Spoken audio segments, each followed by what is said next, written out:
السلام علیکم ورحمۃ اللہ وبرکاتہ، نحمدہ ونصلی علی رسولہ الکریم، اما بعد فاعوذ باللہ من الشیطان الرجیم، بسم اللہ الرحمن الرحیم، رب اشرح لی صدری ویسر لی امری واحلل عقدۃ من لسانی یفقہوا قولی، کتاب انزلناہ الیک مبارک لیدبروا آیاتہ ولیتذکر اولو الالباب، جو کتاب ہم نے آپ کی طرف نازل کی ہے بڑی برکت والی ہے تاکہ لوگ اس کی آیات میں غور و فکر کریں اور عقل والے اس سے سبق حاصل کریں۔ تو ہم نے اس میں غور و فکر بھی کرنا ہے اور سبق حاصل کرنا ہے۔ تو ہر روز قرآن مجید کو اس طرح پڑھیں اور سنیں کہ اپنے لیے اس میں سے سبق لیں، اللہ تعالیٰ کی نصیحت کو قبول کریں۔ اللہ تعالیٰ فرماتے ہیں قد جاءتکم موعظۃ، تمہارے پاس نصیحت آ گئی ہے۔ تو اگر اللہ تعالیٰ نے ہماری طرف یہ بھیج دی اور 1400 سال سے یہ ہمارے لیے محفوظ شکل میں موجود ہے، تو پھر ہم نے کیا کرنا ہے؟ اسے لینا ہے یا چھوڑ دینا ہے؟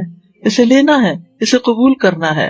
اور مبارک ہے یعنی بہت زیادہ خیر اور وسیع علم پر مشتمل ہے۔ اس کے اندر ہدایت ہے، ہر بیماری سے شفا ہے، زندگی کی تاریکیوں میں نور ہے جس سے روشنی حاصل کی جا سکتی ہے۔ اس میں ہر حکم اور ہر وہ ہدایت موجود ہے جس کے ہم سب محتاج ہیں، جس کی ہمیں ضرورت ہے۔ اللہ تعالیٰ قرآن مجید فرماتے ہیں فَأَيْنَ تَذْهَبُونَ إِنْ هُوَ إِلَّا ذِكْرٌ لِّلْعَالَمِينَ، تم کدھر جا رہے ہو؟ منہ موڑ کے کہاں جا رہے ہو؟ اس کو چھوڑ کے کہاں جا رہے ہو؟ إِنْ هُوَ إِلَّا ذِكْرٌ لِّلْعَالَمِينَ، یہ تو سارے جہان والوں کے لیے ایک نصیحت ہے۔ تو کیا اس سے سبق نہیں لوگے؟ اس سے نصیحت نہیں لوگے؟ اس کے ذریعے رحمت حاصل نہیں کرو گے؟ اس کی برکتیں نہیں سمیٹو گے؟ پھر کہاں جاؤ گے؟ پھر کون ہے تمہارا؟ کون تمہیں پناہ دے گا؟ کون تمہاری مشکلات حل کرے گا؟ اگر اللہ کو چھوڑ دیا اور اللہ کے کلام کو چھوڑ دیا تو ہمیں اپنے دل میں پکا عہد کرنا ہے، اس کام کو نہیں چھوڑنا۔ دنیا کا کوئی اور کام چھوٹتا ہے تو چھٹ جائے، لیکن اس رسی کو نہیں چھوڑنا۔ اور پھر اس کو پکڑنا کیسے ہے؟ اس میں غور و فکر کرنا ہے۔ ابن تیمیہ کہتے ہیں جو ہدایت کی غرض سے قرآن میں تدبر کرتا ہے اس کے لیے حق کا راستہ واضح ہو جاتا ہے، اس کو سچائی مل جاتی ہے۔ ابن قیم کہتے ہیں کسی بھی بندے کے لیے قرآن میں تدبر کرنے اور اس میں بہت زیادہ غور و فکر کرنے، اس کی آیات کے معنی پر اپنی فکر کو مجتمع کرنے سے بڑھ کر کوئی چیز اس کی دنیا اور آخرت کی زندگی کے لیے اس سے زیادہ مفید نہیں ہو سکتی، اور اس کی نجات کے لیے اس سے زیادہ قریب نہیں ہو سکتی۔ قرآن کے یہ معنی انسان کے ہاتھ میں خوش نصیبی، مفید علوم کے خزانوں کی چابیاں تھما دیتے ہیں، اس کے دل میں ایمان کے قواعد جما دیتے ہیں، اس کی عمارت کو مضبوط کر دیتے ہیں، اس کے ستونوں کو گاڑ دیتے ہیں، اس کے دل میں اس کو دنیا اور آخرت اور جنت و جہنم کی شکل بھی دکھا دیتے ہیں، گزشتہ اقوام کے قصے سناتے ہیں، عبرتوں کے مقامات دکھاتے ہیں۔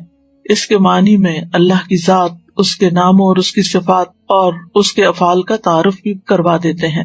جو چیزیں اللہ کو پسند ہیں اور جو پسند نہیں ان کا بھی تعارف کرا دیتے ہیں۔ لہٰذا ہمارے لیے ضروری ہے کہ ہم اس کتاب کو تھام کر رکھیں اور اپنی زندگی کا مقصد یہ رکھیں کہ اس کو پڑھ کر اس سے نصیحت حاصل کرنی ہے۔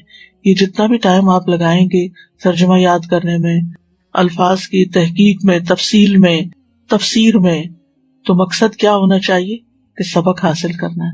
ہم عمل کے لیے پڑھ رہے ہیں۔ ہم کس کے لیے پڑھ رہے ہیں؟ اس پر عمل کرنے کے لیے۔ ہم عالم کہلوانے کے لیے نہیں، ہم حافظ کہلوانے کے لیے نہیں، ہم اس کو عمل کی نیت سے پڑھ رہے ہیں، ربانی بننے کے لیے۔ اسی لیے ہم دیکھتے ہیں ابن مسعود کہتے ہیں کہ ہم میں سے کوئی آدمی، صحابی ہے یہ، جب 10 آیات سیکھ لیتا تو اس سے آگے نہ بڑھتا یہاں تک کہ ان کے معنی کو معلوم کر لیتا اور اس پر عمل کرنا بھی سیکھ لیتا کہ اس پر عمل کیسے کرنا ہے، اس کا تقاضا کیا ہے، ہمیں کرنا کیا ہے۔ تو ہمیں اس کو دل پر اتارنا ہے۔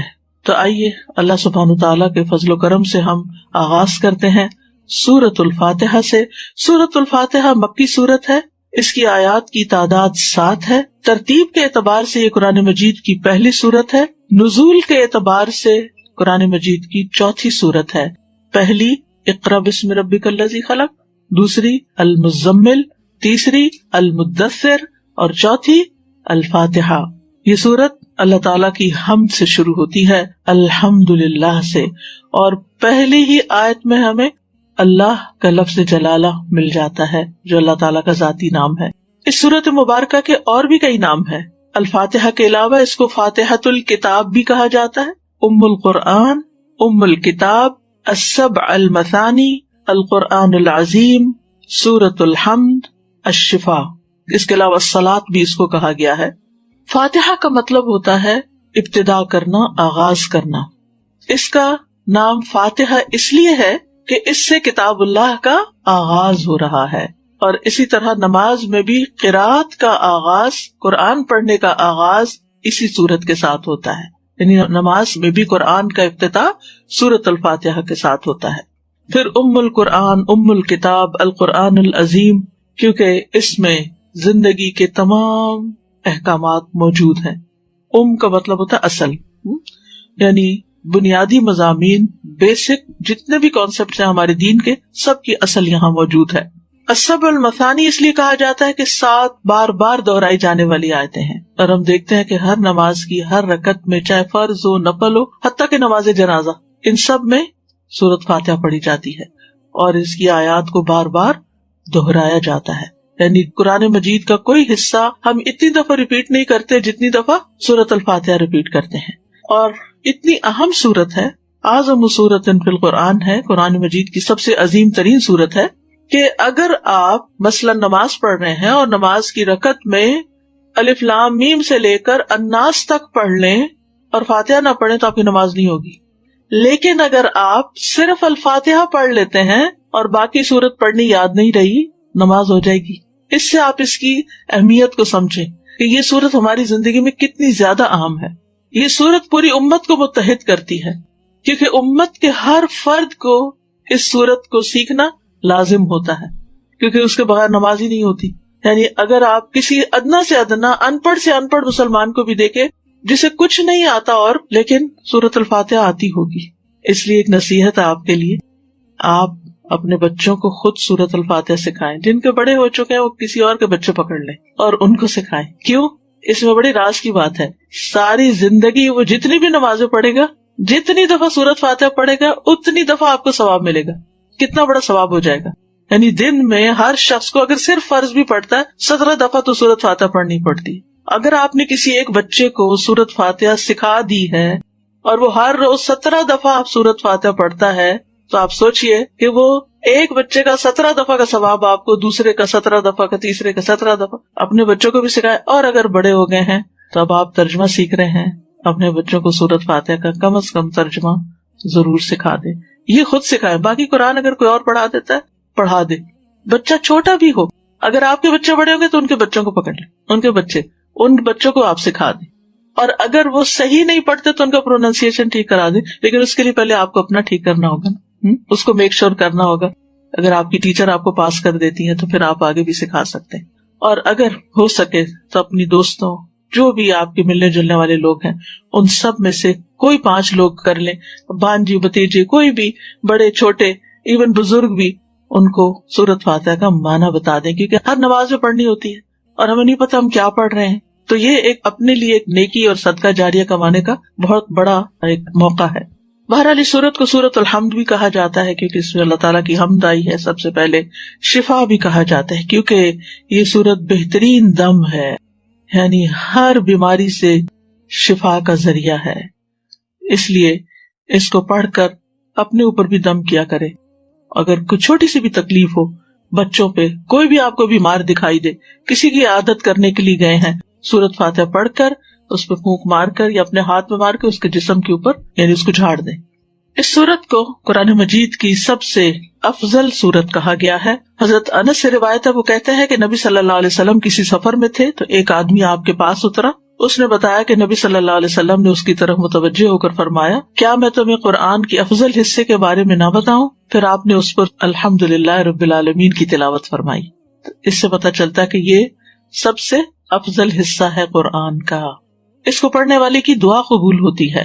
ابن عباس کہتے ہیں کہ اس دوران کہ جبریل علیہ السلام نبی صلی اللہ علیہ وسلم کے پاس بیٹھے ہوئے تھے کہ اچانک انہوں نے اوپر سے ایک آواز سنی۔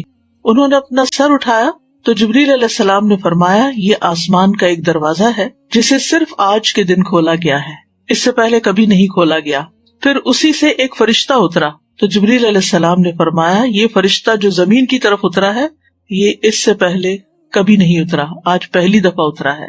پھر اس فرشتے نے سلام کیا اور کہا کہ آپ کو 2 نوروں کی خوشخبری ہے جو آپ ہی کو دیے گئے ہیں، آپ سے پہلے کسی نبی کو نہیں دیے گئے، ایک سورۃ الفاتحہ اور دوسری سورۃ البقرہ کی آخری آیات۔ جب بھی آپ ان دونوں میں سے کوئی بھی دعائیا جملہ پڑھیں گے، یعنی جیسے اہدنا الصراط المستقیم یا آخری آیات میں بھی دعا ہے، تو آپ کو مانگی ہوئی چیز ضرور عطا کر دی جائے گی۔ تو آپ کو زندگی میں کسی بھی چیز کے بارے میں گائیڈنس چاہیے نا، میں کیا کروں کیا نہ کروں، جب کوئی ایسا مسئلہ پیش آتا نا، کبھی آپ دائیں پوچھتے کبھی بائیں، کبھی اس سے مشورہ کبھی اس سے، کوئی ایک بات کرتا ہے دوسرا اس کی الٹ کر دیتا ہے، وہ انسان کنفیوز ہو جاتا ہے کیا کروں کیا نہ کروں، ایک بے چینی سے لگی رہتی۔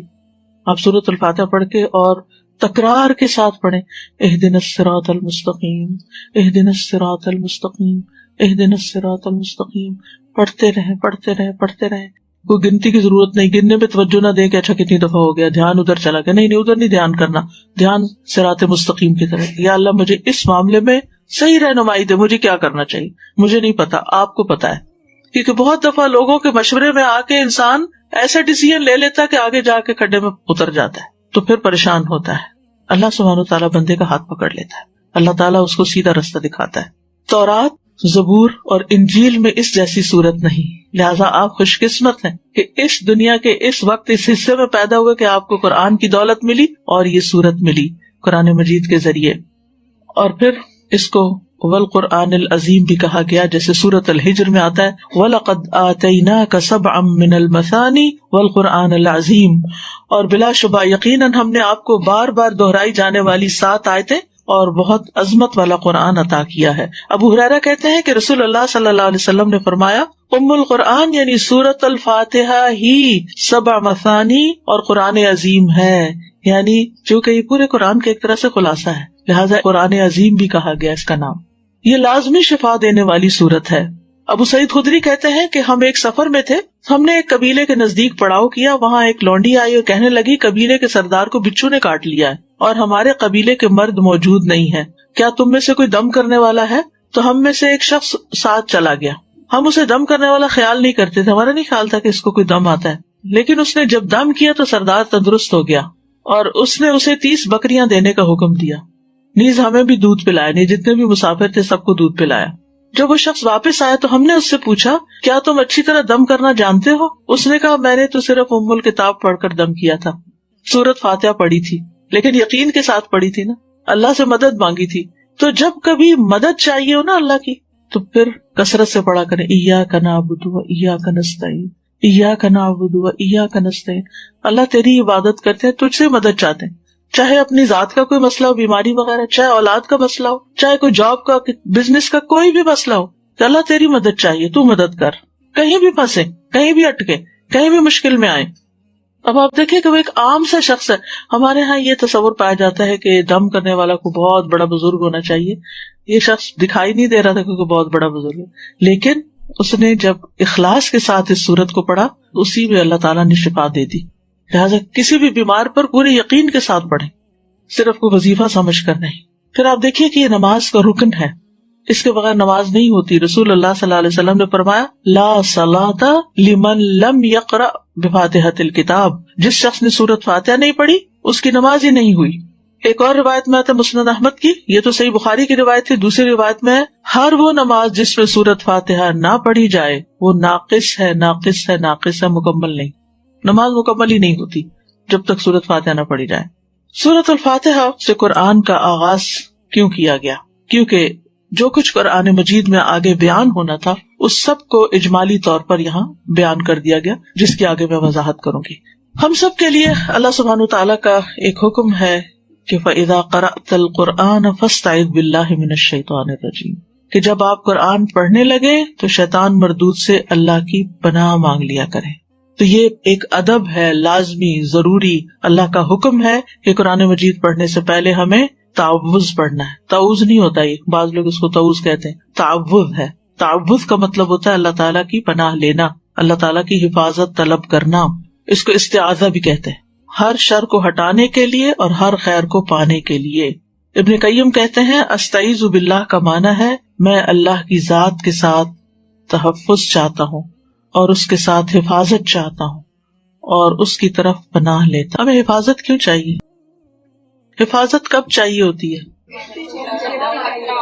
جب ہمیں کسی چیز کا خوف ہوتا ہے نا، یا کوئی دشمن ہمارے پیچھے لگا ہوا ہوتا ہے، تو پھر ہم کیا کرتے ہیں؟ اگر نیند میں بھی خواب میں آپ یہ خواب دیکھ رہے ہو کہ کوئی آپ کے پیچھے آ رہا ہے، تو آپ کیا کرنا چاہتے ہیں؟ فوراً حفاظت والی جگہ پہ کسی کمرے میں گھس جا رہے ہیں، چٹکنی لگا رہے ہیں، دروازہ لاک کر رہے ہیں، گاڑی کا دروازہ بند کر رہے ہیں، کھینچ رہے ہیں. ایسی خوابیں آتی ہیں نا کہ کوئی پیچھے لگا ہوا، تو ہمیں حفاظت چاہیے اپنے آپ کو پروٹیکٹ کرنے کے لیے. ٹھیک ہے نا؟ جب آپ کو کورونا سے ڈر لگا تو آپ نے کیا کیا؟ ماسک لگا لیے. کیوں؟ پروٹیکشن کے لیے، حفاظت کے لیے. اچھا، اور کیا کیا؟ ویکسین لگوائی.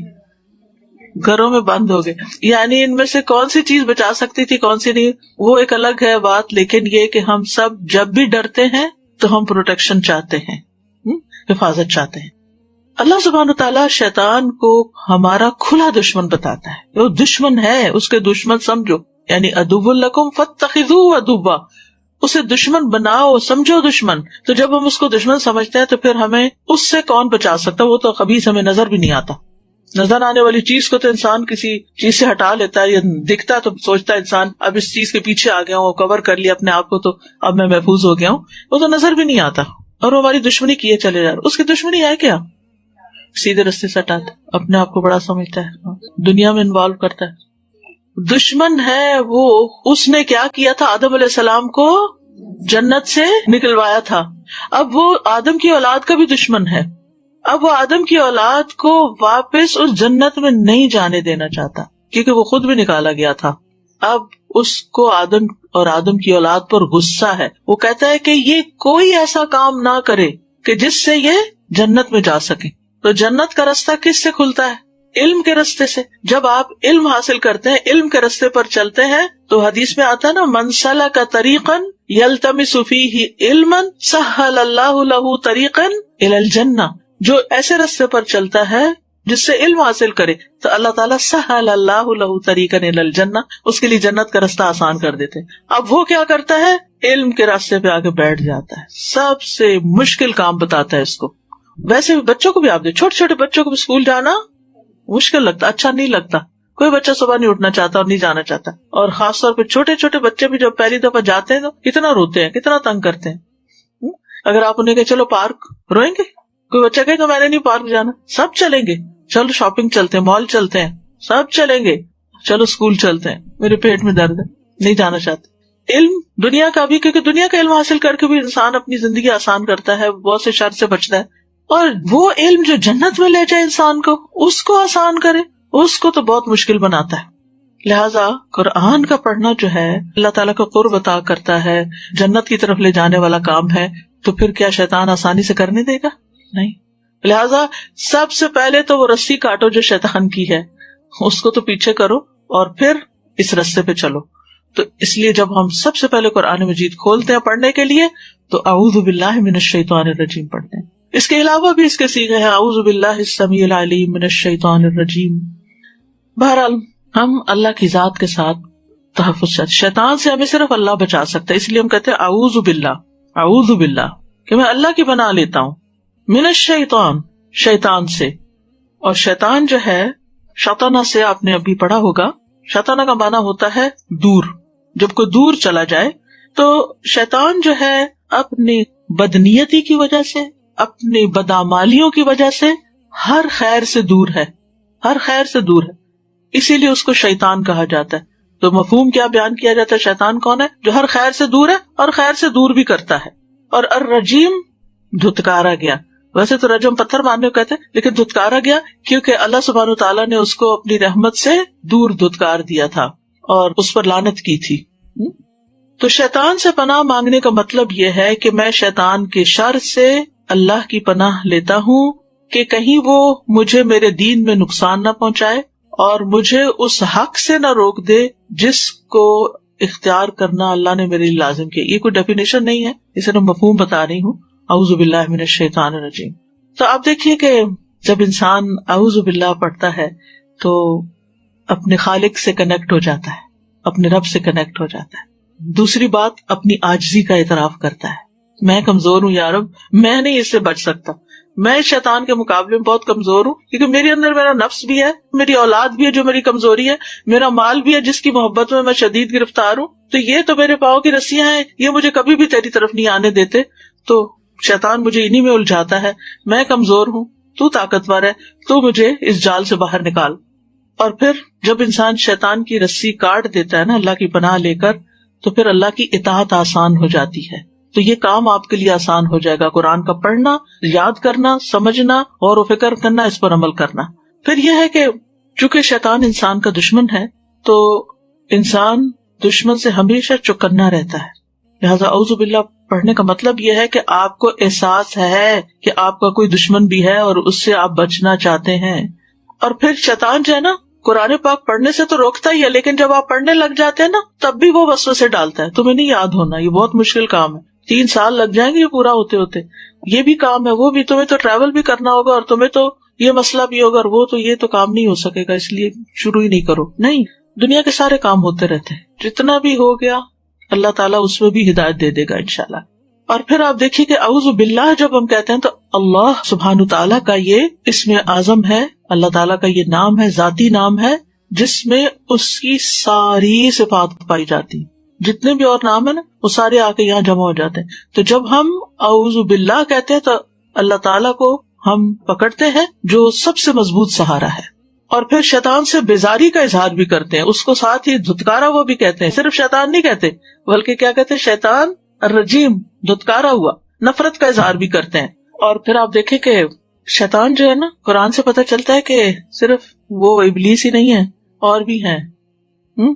قل اعوذ برب الناس میں کیا آتا ہے؟ قل اعوذ برب الناس ملک الناس الہ الناس من شر الوسواس الخناس الذی یوسوس فی صدور الناس من الجنۃ والناس.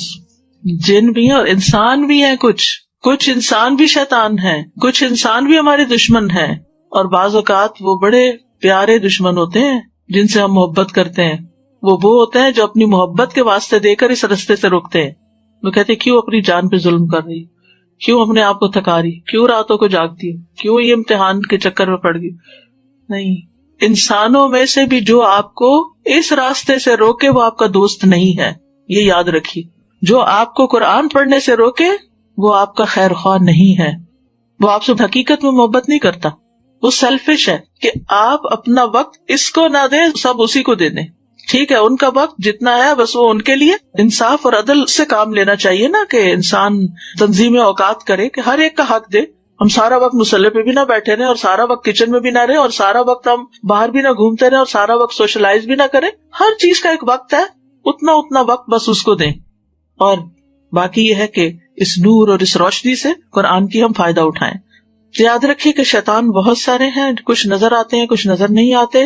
بڑے شیطان سے پناہ مانگنی اور اس کے چیلوں سے بھی جو انسانوں اور جنوں کی شکل میں ہے، اور شیطان رجیم سے دوری، رحمان رحیم کی پناہ لے کر. اور پھر آپ دیکھیے کہ اعوذ کا لفظ ہے نا یہ پریزنٹ ٹینس ہے. میں ابھی مضارع کا لفظ نہیں بولوں گی کیونکہ پھر آپ پریشان ہوں گے. یہ پریزنٹ ٹینس ہے، میں پناہ لیتا ہوں، یعنی میں ہر وقت لیتا رہتا ہوں، کنٹینیوس کام ہے میرا. ٹھیک ہے، اور خاص طور پر قرآن پڑھتے وقت، کیونکہ وہ اثر انداز ہوتا ہے، آنے نہیں دیتا اس طرف. آ جائیں تو وسوسے ڈالتا ہے، جب اس سے بچے تو بعض اوقات معنی کی اصل نہیں سمجھنے دیتا، کہیں اور دماغ لے جاتا ہے، غیر حاضر کر دیتا ہے. تو اس لیے کیونکہ آپ دیکھیے کہ قرآن مجید کا پڑھنا پڑھانا ایک فضیلت والا کام ہے، تو پھر وہ کہتا ہے کہ اچھا چلے پڑھ لے، اب یہ یہاں تک تو بات نہیں آئے، میں اب ان کو سمجھنے نہیں دوں گا، غور نہیں کرنے دوں گا. تو جب انسان اللہ تعالیٰ کی پناہ طلب کر لیتا ہے، ایک محفوظ قلعے میں چلا جاتا ہے، حفاظت مل جاتی ہے. ایک اور بات یہ ہے کہ شیطان کو بس اتنا ہی برا بلا کہنا چاہیے جتنا یہ الرجیم کا لفظ آیا ہے، جو قرآن و سنت سے پتہ چلتا ہے. اس سے زیادہ گالی گلوچ، اور جیسے لوگ وہاں جا کے حج کے موقع پر شیطانوں کو جوتیاں مارتے ہیں اور پتہ نہیں کیا کیا پھینکتے، تھوکے پھینکتے، اور اس طرح کا کوئی کام نہیں کرنا کہ اس کی ہمیں اجازت نہیں ہے. مومن اپنے اخلاق اور اس سے نیچے نہیں اترتا. ہمارا دین بڑا خوبصورت ہے، ہمیں بہت اچھے طریقے سے وہ چیزیں سکھا دی گئی ہیں جو ہمیں کرنے کی ہیں. تو اس لیے حدیث میں بھی آتا ہے کہ شیطان کو برا بلا مت کہو، بلکہ اللہ سے اس کے شر سے بچنے کی دعا کرو، اللہ کی پناہ طلب کرو اس کے شر سے بچنے کو. بس یہ کرنے کا ہے کام. وآخر دعوانا ان الحمد للہ رب العالمین. سبحانک اللہم وبحمدک اشہد ان لا الہ الا انت استغفرک و اتوب الیک۔ السلام علیکم ورحمۃ اللہ وبرکاتہ۔